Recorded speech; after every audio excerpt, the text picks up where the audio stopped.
আমার জীবনে 3টে মেয়ে এসেছে, আর 3টে মেয়ে, আমার প্রথম বইয়ের নাম হলো সুমি।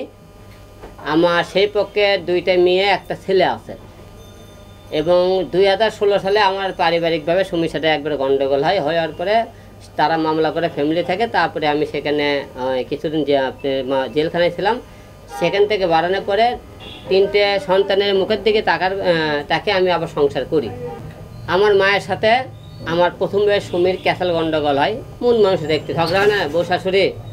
তো শাশুড়ি ঝগড়া হওয়ার পরে আমার বউ রাগ করে বাসা থেকে বের হয়ে যায়। সুমি বের হয়ে যাওয়ার পরে আমাকে সে প্রস্তাব দেয় যে ওই বাসায় আর আমি জীবনে যাবো না, আমি এখানে সংসার করতে চাইলে বাড়ি আলাদা করতে হবে।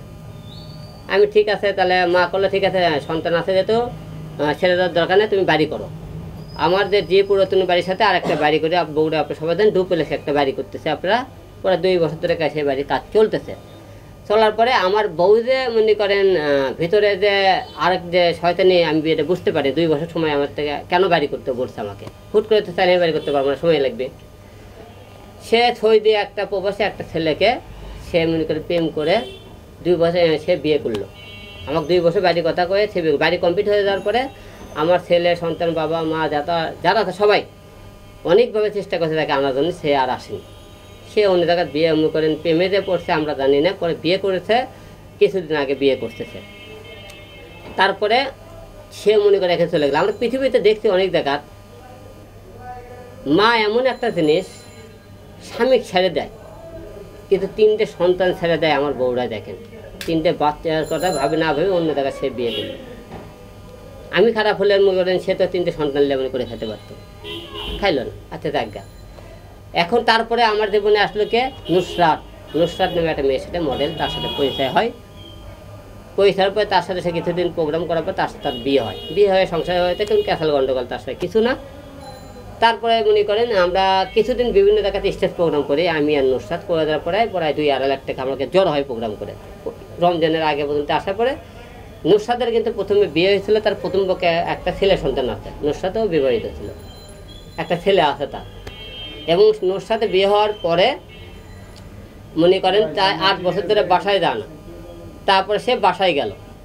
বাসায় যাওয়ার জন্য চেষ্টা করলে আমি কোনো কিছু টাকা 30,000 টাকা দিলাম, তুই মার্কেট করে বাসা দাও। তে করছে না, আমি 50,000 টাকা নেব। তো পরে আমি রাগ করে বললাম তুই সব টাকা নিয়ে চলে যা, ঠিক আছে। তো পরে আমি 1,20,000 টাকা নিয়ে বাসা থেকে বের হয়ে যায়। বের হয়ে যাওয়ার পরে কিছুদিন তার সাথে চলাফেরা আর রাগ করে কথা বলেন। তারপরে দেখি সামিন নামে একটা ছেলের সাথে সে বিভিন্ন জায়গাতে স্টেজ প্রোগ্রাম করে, নাচের গানের শুটিং করে, তারপরে বিভিন্ন রকম চলাফেরা করতেছে, বিভিন্ন ছেলেকে সাথে শুটিং করতেছে। তারপরে আমি করার পরে আমি বললাম তুই এখন আমার ঘরের বউ আছিস, যতক্ষণ পর্যন্ত আমার সাথে ডিভোর্স না হবে ততক্ষণ তুই কারোর সাথে কাজ করতে পারবি না। আমি ভয় দেখানো, ছেলে ভয় দেখানো, তাকে ভয় দেখানো চেষ্টা করে পারেনি। যে ওর কথা আমার নায়িকা আমি বড় হতে চাই, তো তার মূল উদ্দেশ্য যে মোর সাথে আমার সাথে নায়িকা হতে চাই, বড় হতে, সেটা আমি জানি। সে সবার সাথে শুটিং করবি, সংসার করবি, সে সবার সাথে শুটিং করবি। আমি না, একদমই কাজ শুটিং করতে পারবি না যতক্ষণ তুই আমার বউ আছিস। পরে সে কথা বাধ্য হয়ে আমার চাপে কী করলো, যখন কাজ কাম করবো সে বাধ্য হয়ে সে করলে কী করলো, আমাকে ডিভোর্স দিল। তো আমি হিরো আলমকে ডিভোর্স দিলাম। প্রতিটা মেয়ে ডিভোর্স দিতে একটা কথা বলছে, হিরো আলম চরিত্র খারাপ, এই জন্য সে আমাকে ডিভোর্স দিতে পরকীয়া করে। রিয়া এবং অন্য যে নুসরাত, তোমরা তো মুসলমান হয়ে থাকো, তো 2 রাকাত নামাজ পড়ে কোরআন শরীফ পাঠালে বলবা যে আমি পরকীয়া আর এক জায়গায় ধরছে। পরকীয়া যদি ধরতে পারে, ইসলাম মোতাবেক আপনারা পাথর মারে তাকে নাকি মারে ফেলে দেওয়া উচিত আছে। আপনারা আমরা পাথর মেরে ফেলে দিতে, ওরা তো পরকীয়া আমি হাতে কোথাও ধরতে পারে। এবং আমি কান ধরে জুতোর মালা গলাতে ঢাকা শহর গভর্নমেন্টকে ঘুরে বেড়াবো, আমার ওরা ধরে প্রমাণ দিতে পারে, আমি তাহলে ওইটা বাংলাদেশ থেকে চলে যাবো গেল। তারপরে হলো কি, নুসরাত ডিভোর্সের পরে রিয়া আসলো আমার জীবনে, রিয়ার সাথে আমার বিয়ে হলো। মনে করি রিয়ার সাথে কেমন পরিচয়, ফেসবুকে পরিচয় হলো। সে রিয়ারও কিন্তু বিয়ে হতো, তার একটা মেয়ে সন্তান আছে, ঠিক আছে। সে বারে ডান্স করে, বারে রিয়ামণি মায়ামণি, তার 2জন বারে ডান্স করে, বিভিন্ন বারে থাকে। তার সাথে আমার ফেসবুকে যোগাযোগ যে আমার স্টেজ প্রোগ্রামে করাতে কিছু লোক লাগবে, সে ভালো নাচ করতে পারে। তো ওর সাথে যোগাযোগ আমাকে স্টেজ প্রোগ্রাম করলাম, কিছু প্রোগ্রাম করতে করতে আছে ভালো সম্পর্ক হয়ে তার সাথে আমার বিয়ে হয়। বিয়ে হওয়ার পরে সে মনে করি বিভিন্ন জায়গায় মনে করেন লোকের সাথে TikTok video, reel video shooting করতে চায়। আমি মানা করলাম যে শুটিং করে, তার সাথে কিন্তু ক্যাসাল গণ্ডগোলে পরে ও ক্যাসাল গণ্ডগোলে একদিন মার দিলাম, সে করলে আর করবো না, মাফ ফেলো গেলাম। তারপরে কিছুদিন পরে সে আবার মনে করেন দেখি কি আমার সাথে আবার মানে ক্যাসাল হলো। ক্যাসাল হলে করলে সে করছে কি একজন করলো ভাই রিয়ামণিতে ভাড়ে আইছে না ডান্স করতেছে দেখলাম। যে আমি দেখি ঢাকা এজেন্সির রাত্রেবেলা দেখি বাসায় নেয় যায় দেখি, আমি হুট করে বাসায় দেখি বাসায় নেয় যা দেখি ঢাকা এজেন্সির পর রিয়ামণি মায়ামুনার 2 বন্দি করা অনেক করে ছেলেপেলে নিয়ে বারে বসে আছে, মদ খাইতেছে, নাচতে ডান্স করতেছে। তারপরে আমি ঢাকা এজেন্সি পটাশ পটাশকে 2টা বারের মধ্যে শট মারে দেওয়ার পরে ঢাকা এজেন্সি থেকে তাকে নিয়ে আসলাম। নিয়ে আসার পরে পরের দিনে সে আমার হাত পাও ধরে করতে আমি ভুল করছে আর জীবনে আমি বাড়ে যাবো না, আমি তার কোরআন শিখতো। পরে আমি কোরআন শিখ থেকে বলাইছি যে আমি বাড়ে যাবি না, মদ খাবি না, কোরআন কারোর সাথে সে নাচ গান করবি না। সেখানে কোরআনও অবমাননা করলো। করার পরে সে আর কিছুদিন পরে আমার বাবা তো অসুস্থ হয়ে করলো। আপনার অসুস্থ হওয়ার পরে আমরা হসপিটালে বাবাকে নিউরোসিন হসপিটালে ভর্তি করলাম। রিয়ামণি কী বলছে তা আমি তো ওনার বাবার সেবা করছি, পাশে দেখছেন আপনারা। সে বগুড়া যখন হসপিটালে আমার বাবা ছিল, সে যেদিন বাসাতে আসবে সেদিন কিন্তু হসপিটালে সেদিন যায় একদিন বগুড়া হসপিটালে, সেক্ষেত্রে যায় আসলো। তারপরে ঢাকাতে আমি নিয়ে আসার পরে ঢাকা 2 দিন না 3 দিন গেছে। ঢাকাতে আমার বাবা যখন আইসিতে ছিল সে সেই টাইমে করছে কি বিভিন্ন ছেলের সাথে আবার ওদের নাচ গান শুরু করলো।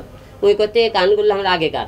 আপনার আমার বাবা মারা গেছে 15 তারিখে, 15, 11, 12, 13, 14 এই তারিখগুলো আপনার তাদের ফেসবুক পেজে এবং যে ছেলের সাথে গান করে সেইগুলো আপনি তারিখগুলো ফলো করবেন সে কয় তারিখে গানগুলো করেছে। একটা লোকের মধ্যে মনে করে মনুষ্যত্ববোধ থাকতো যে তার পরিবার, তার বাবা, তার মা, তার ভাই বোন, ফ্যামিলি কোনো একটা ব্যক্তি আমার বাবাকে কোনো দেখতে জানি। এমনকি দেখেন আমার বাবা যেদিন মারা গেল সেদিন রিয়ামণিকে রাত বাজে 12:15 রিয়ামণির বোন মায়ামণি আর তার ভাই ইউটিউব চ্যানেলে লাইভে আসে। আমি তখন আবার বাবার লাস্টটা কবরে আমি যখন হসপিটাল নিয়ে যাই আমি বলে থেকে তারকে ভাই বোনের লাইভ দেখতেছিলাম। তিনি কাছে 15 তারিখে রাত্রিবেলা সব স্ক্রিনশট দিয়ে রাখছি আমি, এগুলো ওকে প্রমাণ ওরা বলে না আল মিথ্যে কথা বলতেছে, সব প্রমাণ আপনাকে দেখাতে পারবো, কোনো সমস্যা নেই। তারপরে দেখেন আমার বাবা যেদিন মারা যায় রিয়ামণির ভাই আমাকে ফোন দেয়, ভাই শুনলাম তাই বলে মারা গেছে। তো ওই রিয়ামণি সেই দিন ফোন দেন আর ভাই ফোন দেওয়া আছে আমার বাবা মারা গেছে কি না। কোথায় আমি আসতে আমি তোরা গুলো আসি তোকে বসতে ধরে হারলো, তোরা আমার বাবা বাসে থাকতে একজনে কেউ আসিসনি, আজকে এখন তোর ভাই আমাকে ভাই ফোন তাও রিয়ামণি আসেনি। তাহলে দেখেন কাদের সাথে সংসার করবো, কার সাথে সংসার করবো।